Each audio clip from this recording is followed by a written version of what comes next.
what police can do. I'm not sure. Well, I am not here to show what police can do, but Deputy Commissioner of Police, Mr. McDonald Jacob, is here to tell us what the police can do, or what the police even did yesterday that we had an all-day curfew. So let me just pause and welcome DCP Jacob. Morning to you. Morning, morning to you, Natalie, and all and the audience at Trinidad and Tobago. It's a pleasure to be here this morning to tell you what the police can do and what the police is doing and will be doing in the future. Of course, you know, Rockers just had to play that one for you. So tell us, yesterday, for the first time, we had an all-day curfew. Talk to us about what the police did and what the response was like from the public. Well, the response from the public was really and truly positive. We got a lot of calls from our operational center because of some of the essential workers, you know, with the whole change in the curfew issue. And then a lot of the issues were depending on the discretion of the police officers out there in deciding when they meet, if they meet persons out there, whether or not they should be there, yes or no.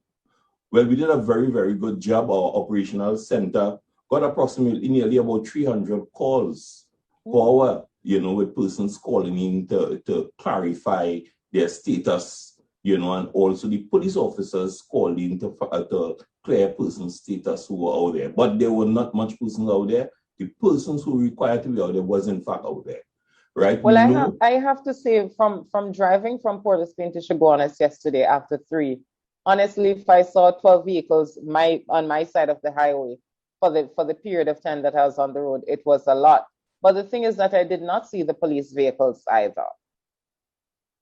Yeah, well, I don't know what period of the day I was talking about when you did not see the police. About after 3 in the afternoon. Yeah, but you see, not every time you don't see the police vehicles, that means to say the police are not out there, you know, and we create a kind of omnipresence, and in so doing, you know, within every half an hour, so you will see that the police are around, and it creates that omnipresence that someone will know, well, look, the police is out there. We cannot cover every corner in Trinidad and Tobago, but we are ensuring that our men and women are out there to deal with this whole aspect of the COVID-19 and the curfew. We know at some point in time on the social media, it was shown where some young persons choose to go on a particular road to say they're playing football and, you know, and they tape it, you know, and that might be some indication that the police are not working, but that is not so at all.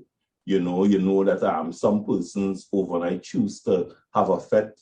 You know, we were able to arrest them in Valsayn, you know, because we are not just dealing with the aspect of having the actual police in uniform out there. We have the intelligence network also working within the police service, and we will get information and we will do surveillance and we'll act on it. But so if persons are only waiting.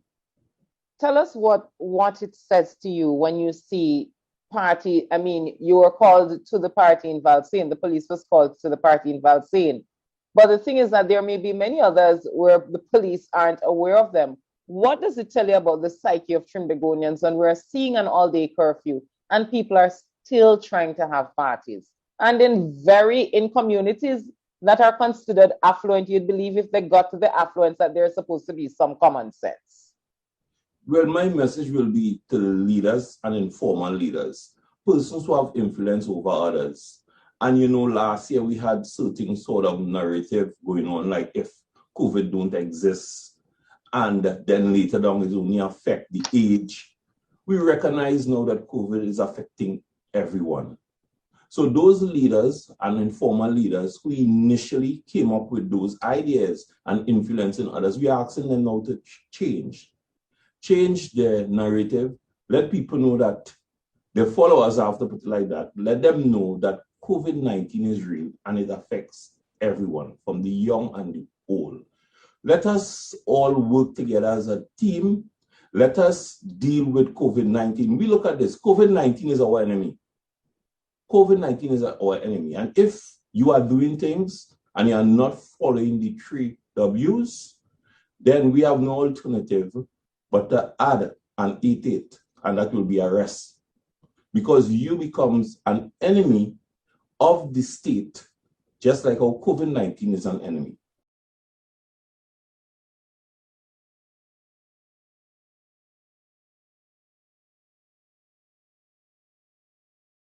The message that they're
about the boat that was found adrift in Tobago waters with 14 dead bodies and one skeletal remains. What's the latest you can tell us on that? Well, we had found a cell phone on that boat, and the officers from our cyber, social media, and research analytical unit did the interrogation of that phone. So together from information that we got from all of that phone and other intelligence information coming through Interpol, we were able to identify that that boat came from, in fact, from Northwest Africa, from Mauritania, right? In fact, we have information it was stolen from Mauritania. And the question is whether or not these persons on the boat are in fact from Mauritania. You know, Mauritania, based on the west of Africa, is it actually surrounded by countries like Mali and Algeria and Senegal. The question is whether or not these persons are actually from Mauritania or any of these countries.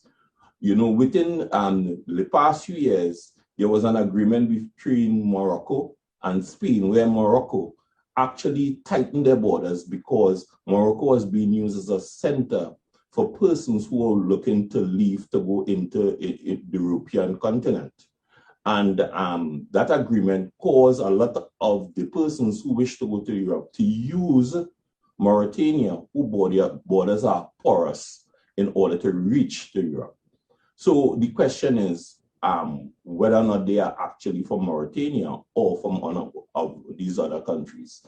They were also citing of this boat about a week ago, by the Arabian Coast Guard, but they weren't able to actually intercept the boat when it was by the time their persons on the sea went to try and retain it.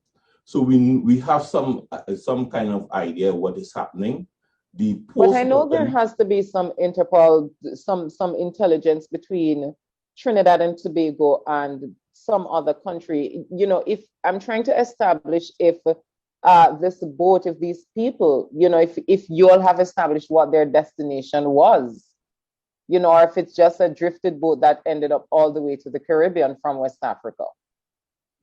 Well, as I told you earlier, from the history, and what is happening in recent time, you realize that Mauritania was being used as a point for persons to try to reach to the European continent, to reach to Spain and other places. So one can say that more than likely could have been persons who are trying to reach to that continent. And have we established, DCP Jacob, why is it that we had 14 dead bodies but a skeletal remains? Because that to me suggests that a skeletal remains would have mean that person died. And I don't know that 14 people would have stayed with a dead body on board. Any insight as to what happened there? No, we have no insight. However, the postmortem will be done today in Tobago, and together with the pathologists in Tobago and our forensic science center in Trinidad. I think persons from our forensic science center is going over there today to assist with the postmortems, and that's a sort of scientific outcome tend to assist us in deciding what occurred. So depending on the information we receive through our Interpol and the postmortem, and then we analyze and put everything together, within the next few days, we might be able to answer some of your questions in a more effective manner. Right. But in terms of Interpol, who are you communicating with at this time? What country, based on that cell phone record? Well, we have an Interpol department based in Trinidad, and they will in fact contact the main Interpol in France, and from there we will try to get additional information. So that has. So I cannot say often exactly who are they liaising with, but we know that the Interpol is a whole network throughout the world. And once we get to the headquarters of the Interpol and pass on information to them, they will do all the work to assist us in identifying the issues. And it's funny because last night I was reading about this thing, you know, kind of prepping myself before the interview, and I saw some news articles now suggesting that these were Venezuelans. Have you heard any such similar thing? I mean, it was written, I'm going to see if I can find it now, but it was literally written on a website that these were Venezuelans, and illegal Venezuelans were fleeing to come to Trinidad and Tobago. Well, I will answer it like this: fake news, right? There is fake news, and you know the social media is operating. And when you check where the boat was found, this is inconsistent with the flow of Venezuelans to Trinidad and Tobago. It is not necessarily that route that they normally take. So everything is inconsistent with it, and I don't want to talk about their appearance, you know, because we have persons of dark skin complexions in Venezuela. However, from everything that we put together up to now, we have not come to that conclusion at all.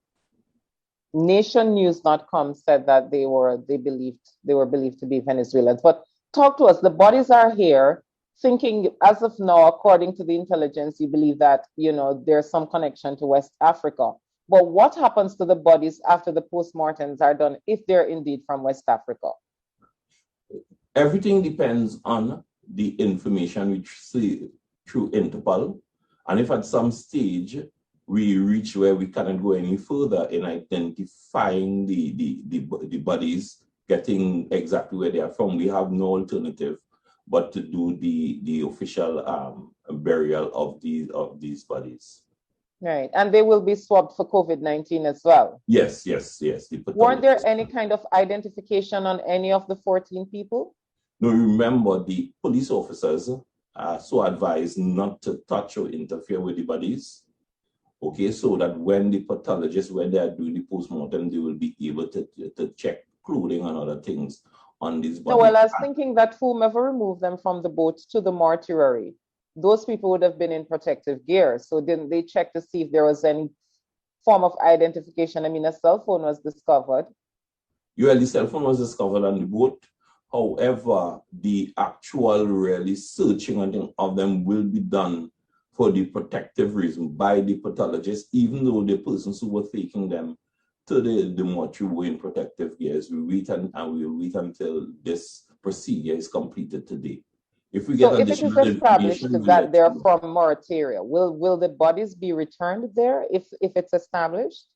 Well, that is a decision and that need to be made. That is above my pay grade in relation to our foreign affairs and whatever arrangement that's made. Mm-hmm.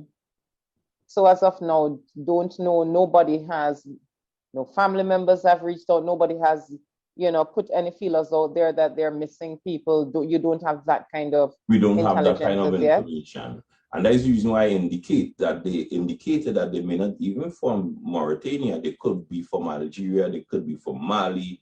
You know, any of these countries that we know a lot of persons who are actually migrating to go to European continent. And based on Interpol, when will we be able to know, where they're from, based on the intelligence between the countries? Well, the only how we can know if we get some form of identification on the persons, as we said, that will help us tremendously. In the further interrogation of the cell phone will be able to assist us. So as I said, within the next day or so, we might be able to give a lot more information. All right, DCP Jacob, I want to thank you so much for speaking with us this morning, and keep safe.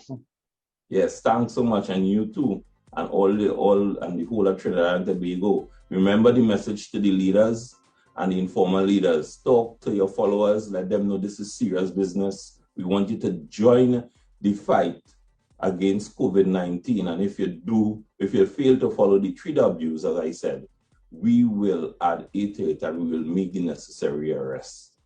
Again, right? Good day to Trinidad and Tobago. All right, thank you so much. DCP Jacob there speaking to us. And today the postmortem will be done on those 14 bodies that were found adrift off in Tobago waters, and we'll find out just who they are, hopefully. So stay tuned.